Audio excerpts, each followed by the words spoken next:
Thank you for hanging out with me. All right, so I'm going to read the introduction.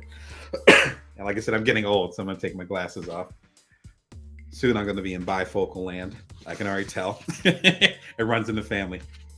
I'm going to run. I'm going to run. I'm going to run too. I'm going to read the introduction. It's called The Noble Pig.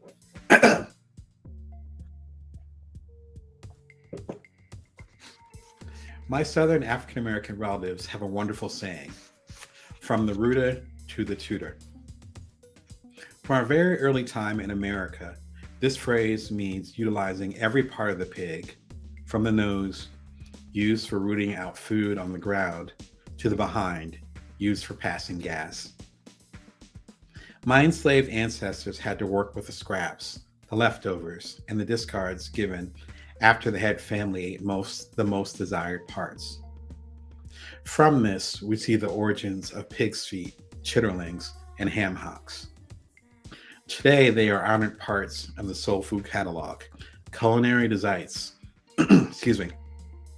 Today, they are honored parts of the soul food catalog, culinary delights spruced up and served by Michelin star restaurants down south and beyond. But they came from pain, necessity, and most notably, innovation.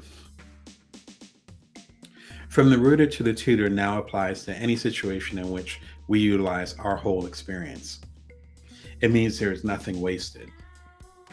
Ironically, this saying derived from the desire for survival, but now it represents a mindset of abundance. Mindset author and psychologist Carol Dweck would call this a growth mindset, viewing every experience as an abundant opportunity to learn, as opposed to a fixed mindset, looking at things as win or lose propositions. Dweck says a fixed mindset person believes they have innate abilities. I am smart at math. It also means they believe in innate caps. I am dumb at science. They believe themselves and everyone to be born into their station in life. They put themselves into an intellectual caste system. Dozens of studies later, Dweck's findings suggest that people exhibiting fixed mindsets tend to gravitate to activities that confirm their abilities, whereas those with growth mindsets tend to seek activities that expand their abilities, writes Peter Sims, author of Little Bets, How Breakthrough Ideas Emerge from Small Discoveries. Dweck explains, when confronted with a task, people with a fixed mindset ask, am I going to be good at it immediately? With a growth mindset, people ask, well, can I learn to do it? Students with fixed mindsets want to appear capable, even if that means not learning in the process. Because setback and criticism threaten their self-image, they give up more easily and exhibit greater risk aversion. This fixed mentality stunts how well we can adapt to career opportunities, recognize our business potential, or otherwise thrive in our professions. How can you upskill, pivot, or evolve if you believe that you are stuck with whatever learning/capacity you currently have? This isn't new. Picture the silent film stars unwilling to adapt to the talking movies, or the horse and buggy dealers not acknowledging the power of the Model T. No, the real challenge today is twofold. First, we are the CEO of our own career. From the baby boomers on, each new age group has had more independent branding, from social media posts to the gig economy, and less job security. Baby boomers are expected to have about a half dozen jobs in their lifetime, and the number has increased about 50% for each successive generation, 9 jobs for Gen X, and so on. Second, the needs of the community, that is, the needs of the job market, are changing exponentially faster. Yes, technology is part of the trend, with the internet, mobile devices, and increased globalization evolving our needs. Deeper than that are our own needs. We want the business we patronize to reflect, or at least not offend, our personal ethics, while creating a seemingly tailored experience for us and us alone. And in the workforce, It's not enough to have a long career at one organization. We also want to have work-life balance, be inspired in a stable environment, and make an impact on the world.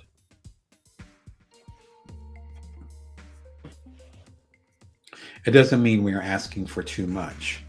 It means we can't use old methods to create new, fluid careers. Going to school for several years and paying hundreds of thousands of dollars makes sense when the career path guarantees a return on investment, if not an exponential ROI.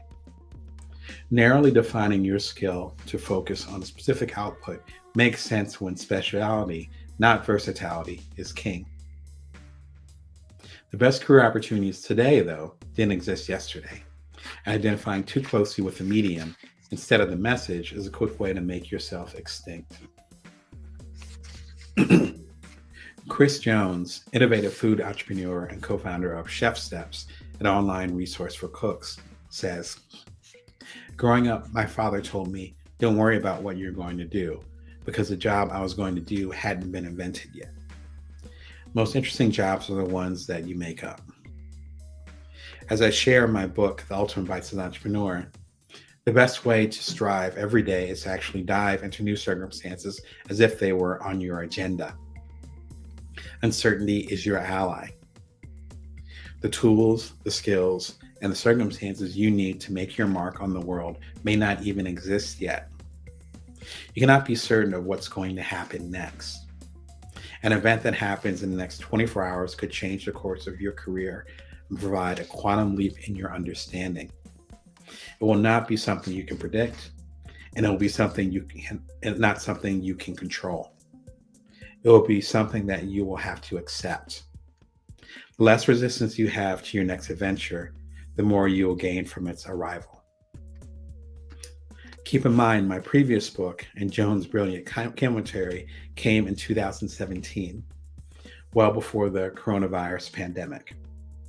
The record-breaking unemployment, radical work-from-home modifications, and evolving market needs accelerated the cycle. People who had mastered in-person networking, speaking, and presentations suddenly had to pivot onto the computer screen. Service workers adapted their environment to socially distant,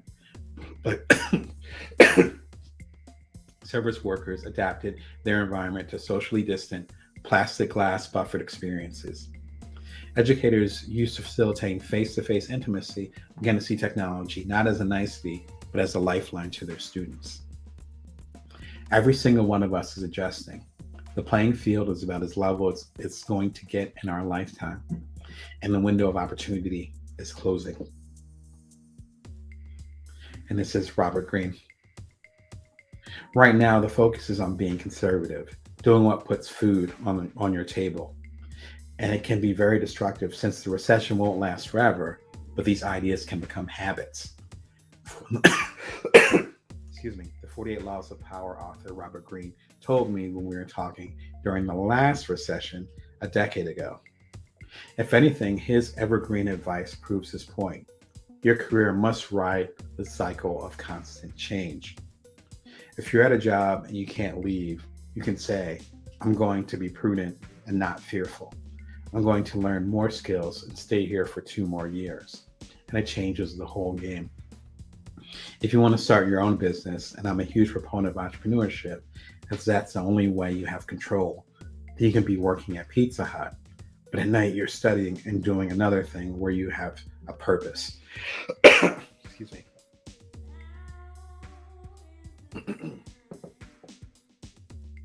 In Career Remix, we're going to break down 3 strong traits that will help you maximize opportunities you've got right now.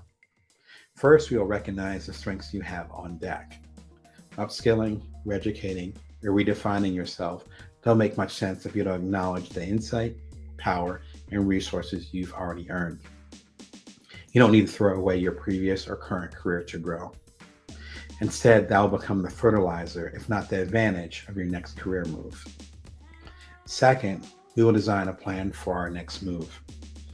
It isn't meticulously figuring out your next career. It is becoming clear on the intention, and that intention becomes the compass. The beauty is that the compass set, the true north, will always point to the next best move. Better to be fixed on your intention than to orient your career around a leader, organization, or identity. Lastly, we will draw in others who value our true north as much as we do. Networking has gotten a bad rap as of late, probably because emphasis has been on transactional interactions. I do this for you if you do this for me, instead of relational interactions. I want to see you grow because we both have the same ultimate intention. Once you connect based on wanting the same impact on the world, then you pull in advocates that want to see you win, gain customers that will happily pay a premium to work with you, and attract leaders who will do their best to put you in a position of power. It isn't about acing the next job interview. It's not about clinging on to a position that isn't working anymore. It isn't about assuming that whenever work you do now will be what you do forever. It is time to take a holistic approach to your career. Any stumbles, surprises, or strays just add more to your toolbox.